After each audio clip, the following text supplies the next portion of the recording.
Cando se berría o muiño, ao mellor había algún que andaba así por detrás mirando, porque daquela a roupa era regular, e todas viñamos con vestidos.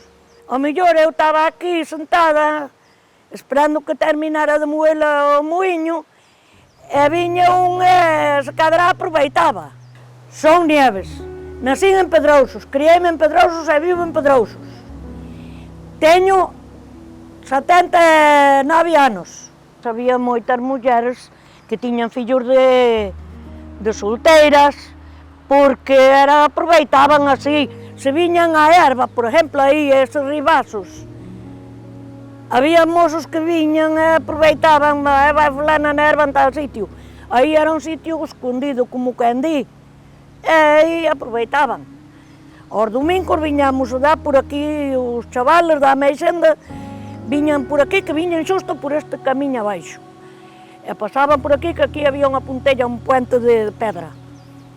Xa sabían ben que estaba, mas quen non, quedaban aí na erva, e xa aproveitaban, entonces había máis probabilidades.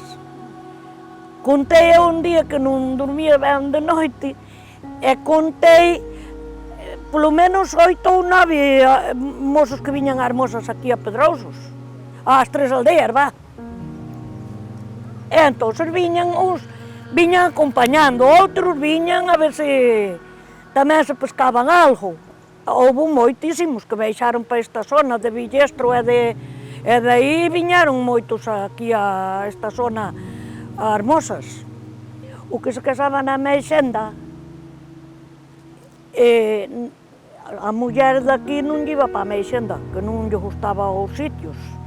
Entón os da Ameixenda trataban de vir eles para aquí, que na Ameixenda era un sitio, que agora hai carreteras e eso, pero era un sitio moi feo.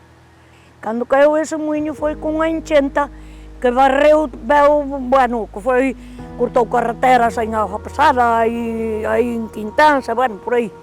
Fixo un desastre moi grande. Entón aquí tiñamos unha ponte, unha pedra ainda lá está, que creo que non moveron. Era unha ponte moi ancha, que pasaban as vacas por riba dela, para aquí, para este monte. Entón, veu a enchente e levou todo por diante. Naqueles días, estaban a xente nos muiños. Despois non podía pasar para lá. Meu irmán era un, que despois tirou coa puntella, a enchente tirou a puntella. E despois non había por onde pasar. E tiveron que traerlle unha escaleira para poderem pasar para o outro lado. Por exemplo, para volver a empezar a moer os muiños, houve que abrir as presas todas para as canles do muiño, para estas, que viña auga. Por exemplo, a este muiño xa lle barreu todo, xa non houve que facer de novo. E a moitos houve que facer as presas todas outra vez, a puñer os muiños a funcionar. Pasábamos as vacas para este monte, e aquí era o recreo da juventud. Entre os do muiño, e nós que viñamos cas vacas, isto había xente todos os días do ano.